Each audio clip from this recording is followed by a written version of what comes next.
நீல நிறத் தொடர். முன்னுரை. ஒரு நீண்ட அனுபவத்தை, தன்னுடைய பயணத்தை ஒரு தியான செயல் வடிவத்திலிருந்து இதை எல்லோரிடமும் தெரியப்படுத்த வேண்டும். இது காலத்தின் கட்டளை. காலத்தின் ஆணையை நிறைவேற்றவே இந்த புத்தகம். இந்த புத்தகத்தை படிக்கும் ஒவ்வொருத்தருக்கும் ஒவ்வொரு விதமான புரிதல்கள் ஏற்படும். அந்த புரிதல் உங்களுக்கு ஒரு அனுபவமாக மாறும்.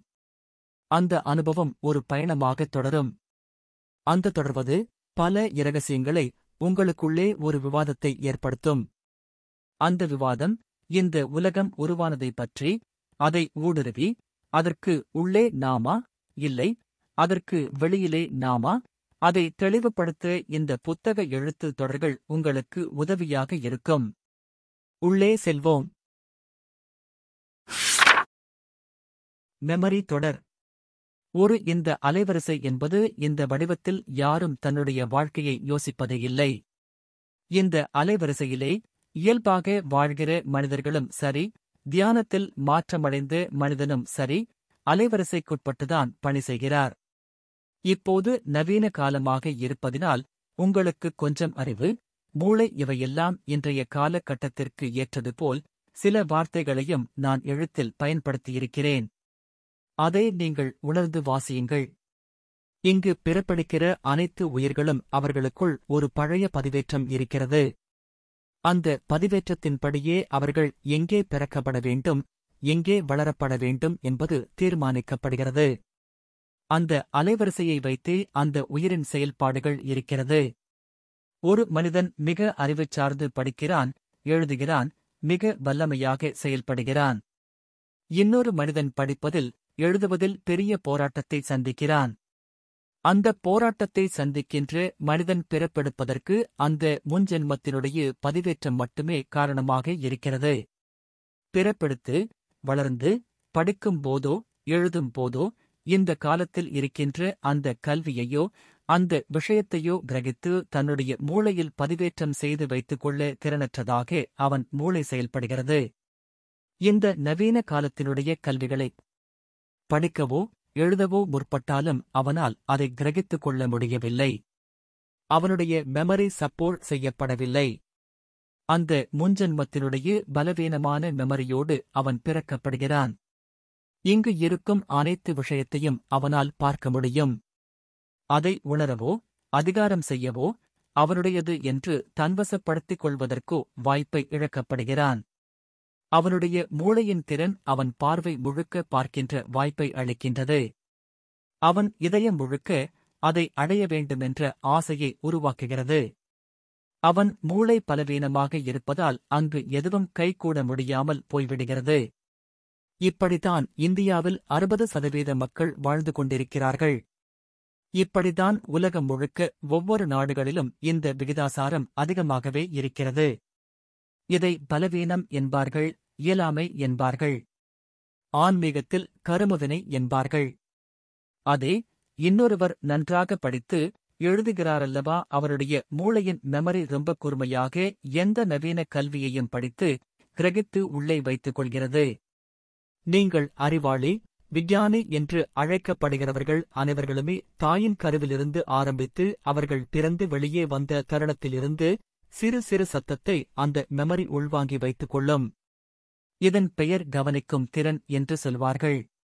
பள்ளிக்குச் செல்வது, அங்கிருக்கின்ற அனைத்தையும் உள்வாங்கிக் கொள்வது, கல்லூரிக்குச் சென்று பட்டப் படிப்பை முடித்து, இது மட்டுமல்லாமல் வெளியில் இருக்கின்ற பல துறை சார்ந்த புத்தகம் வாசிப்பது, பல மனிதர்களுடன் கலந்துரையாடுவது, இது எல்லாமே துல்லியமாக சேகரித்து தன்னுடைய மூளையில் வைத்துக் கொள்ளும். மெமரியிலிருந்து பார்வையால் பார்க்கப்பட்டது, மனதிலிருந்து ஆசையானது, அது எல்லாவற்றையும் இது அந்த மூளையில் தேக்கி வைத்திருக்கின்ற அறிவாற்றலை வைத்து தன்வசப்படுத்தி விடுகிறது. தனக்குச் சாதகமாக, தனக்குச் சொந்தமாக அந்தப் பொருளை வாங்கிவிடுகிறது.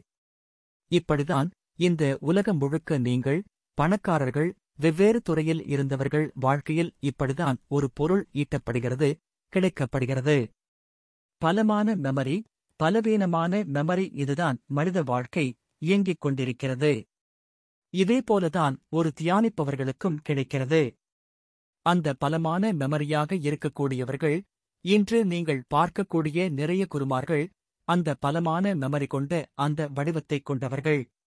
அவர்கள் அந்த முன்ஜன்மத்தினுடைய அந்த அலைவரிசையை வைத்து இந்த காலகட்டத்தில் அந்த அலைவரிசையை அவர்கள் செலுத்துகிறார்கள். பல நாள், பல ஜென்மங்களாக அவர்களால் சில பணிகளை நினைத்து செய்ய முடியாமல் போன அவர்களுடைய மூளை இந்த ஜென்மத்தில் எதுவெல்லாம் அந்த பழைய பதிவேற்றத்தில் மூளைக்குள் இருக்கிறதோ, மூளை பலமாக இருப்பதினால் அது எல்லாவற்றையும் இந்த பிறப்பில் செய்ய நினைக்கிறது. 90% இந்தியாவிலும் பிற நாடுகளிலும் இந்த மாதிரி பலமான மூளைக்காரர்கள் பல ஜென்மத்தினுடைய கனவை நினைவாக்கிக் கொள்கிறார்கள்.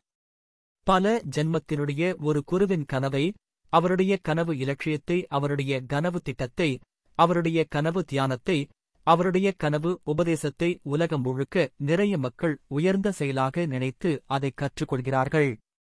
இப்படிதான் இங்கு இந்த காலகட்டத்தில் நடக்கப்படுகிறது.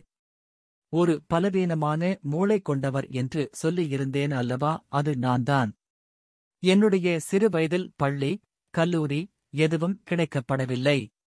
எதையும் என்னால் செய்து கொள்ள வாய்ப்பே இல்லாமல் என்னுடைய மூளை செயல்பட்டது. என்னுடைய மூளையின் பலவீனத்தை சரி செய்யாமல் நான் எதிரிலிருப்பவர்களிடம் என்னுடைய ஆதங்கத்தை கொட்டித் தீர்த்தேன்.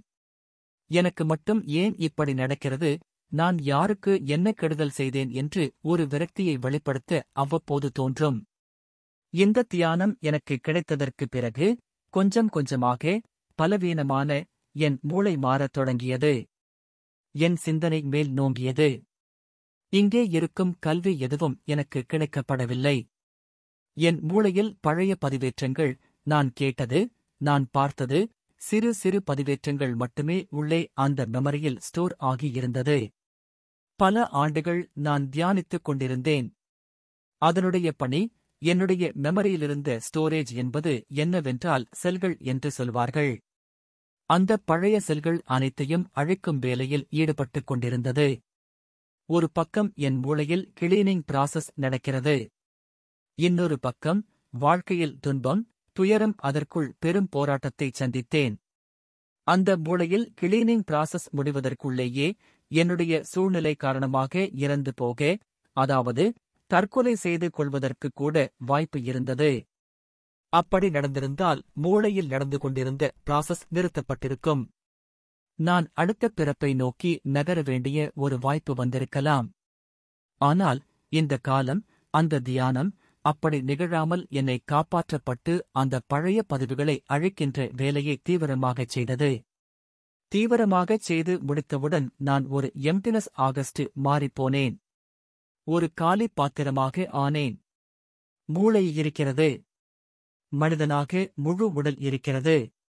ஆனால் எந்த பதிவேற்றமும் இல்லை. இதைத்தான் பியூர் ஆன்மா என்று சொல்வார்கள். அப்படி சில நாட்கள் நான் இருந்தேன்.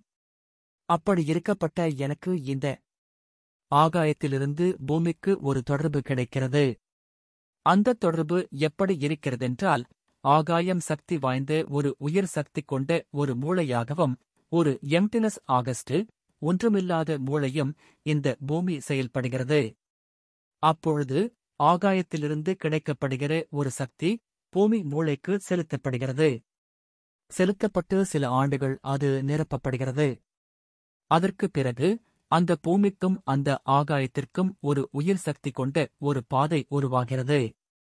எப்பொழுதும் இங்கிருக்கும் சக்தி மேலே செல்வதும், மேலிருந்து சக்தி கீழே வருவதும், இது தொடர்ச்சியாக ஒரு செயல் வடிவம் நடக்கிறது.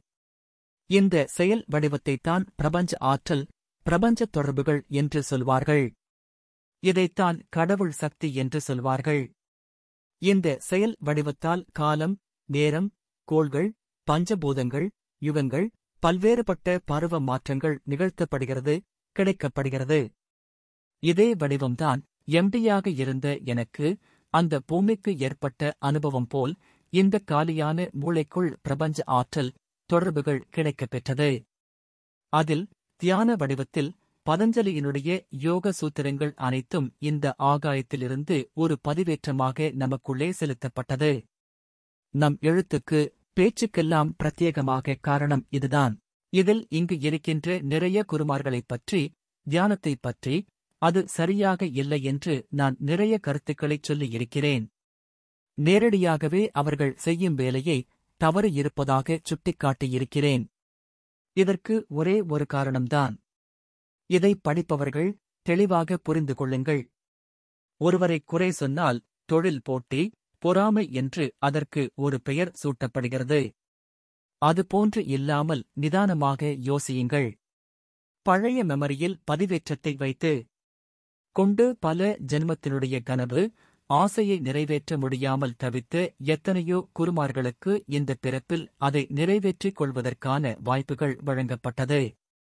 அப்பொழுது அந்த பழைய பதிவேற்றத்தை வைத்துக்கொண்டு இப்போது இருக்கும் நவீனமான பதிவேற்றத்தையும் கல்வியையும் அவர்கள் பெற்றிருந்தாலும் அவர்களுக்கு முழுமையாக அந்த பழைய பதிவேற்றமே அவர் என்னவெல்லாம் செய்ய வேண்டுமென்பதை துடிக்கிறது. அப்படிதான் கோயில் கட்ட நினைத்து கட்ட முடியாமல் பாதியில் போனவர்கள் சிவலிங்கத்தை வைத்து தான் ஒரு சக்தி வாய்ந்த ஆள் என்று காட்ட வேண்டுமென்று நினைத்தவர்கள், தியானம் சொல்லிக் கொடுத்து உலகம் முழுக்க பெரிய குருவாக மாற வேண்டுமென நினைத்தவர்கள், இந்த செயல் நடக்காதவர்கள் நடக்கின்ற வாய்ப்பை இந்த பிறப்பில் கிடைத்த போது அதைச் செய்கிறார்கள். அவர்களை பெரிய குருவாக கொண்டாடுகிறார்கள், கும்பிடுகிறார்கள். இந்த கூட்டங்களை நேரடியாக நாம் விமர்சனம் செய்கிறோம். முற்றிலுமாக இந்த வேலை தவறான வேலை என்று சுட்டிக்காட்டுகிறோம். எதை அடிப்படையில் சொல்கிறோமென்றால், நான் ஒரு பலவீனமான மூளையில் பிறந்தேனல்லவா, எனக்குள்ளே சில பதிவேற்றங்கள் என் மூளைக்குள்ளே இருந்ததல்லவா, அதை வைத்து நான் அப்படியே வேலை செய்திருந்தால் அது அனைத்தும் ஆசையாக மாறிப்போயிருக்கும். அது ஆசையாக மாறிப்போகவிடாமல் தடுத்து அந்த மூளையில் இருக்கின்ற பழைய பதிவேற்றங்களை தியானம் மூலமாக அந்த பழைய செல்கள் அனைத்தையும் அழித்தோம். அழித்ததனுடைய பலனாக நமக்கு புது செல்கள் கிடைக்கப்பட்டது, ஆகாயத்திலிருந்து. அந்த புது செல்கள் என்பது என்னவென்றால், இந்த காலம் பிரபஞ்சத்திலிருந்து இந்த காலத்திற்கு என்ன நிகழ்த்தப்பட வேண்டுமோ, எது மக்களுக்கு கிடைத்தால் நன்றாக இருக்குமோ அதைதான் எமக்கு செலுத்தப்பட்டது. அதுதான் நான் மக்களிடம் கொடுக்கிறேன். என்னுடைய அனைத்து உரைகளிலேயும் காலம் கண்டறிந்து செயல்படுவது அப்படி என்று பிரதானமாகச் சொல்லி வருகிறேன். மக்களை தன்வசப்படுத்த வேண்டிய நோக்கம் என்னிடம் கிடையாது. ஒவ்வொருத்தருக்கும் ஏற்றது போல் இந்த பிரபஞ்சத்தினுடைய கணக்குப்படி யாருக்கு என்ன கிடைக்கப்பட வேண்டுமோ அதைக் கொடுக்கிறோம். சிலருடைய மூளையில் இருக்கின்ற பதிவேற்றத்தை வெளியேற்றுகிறோம். நீங்கள் கவனித்தீர்களென்றால் அங்கு நான் இல்லை. பிரபஞ்சத்தினுடைய உயர் சக்தியே செயல்படுகிறது.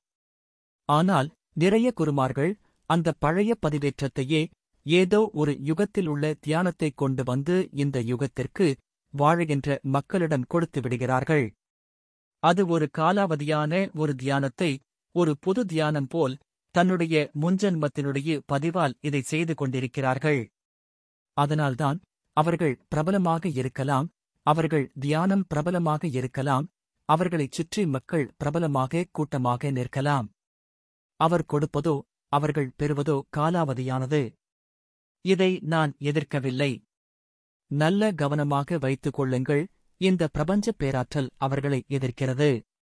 இது நிதர்சனமான உண்மை.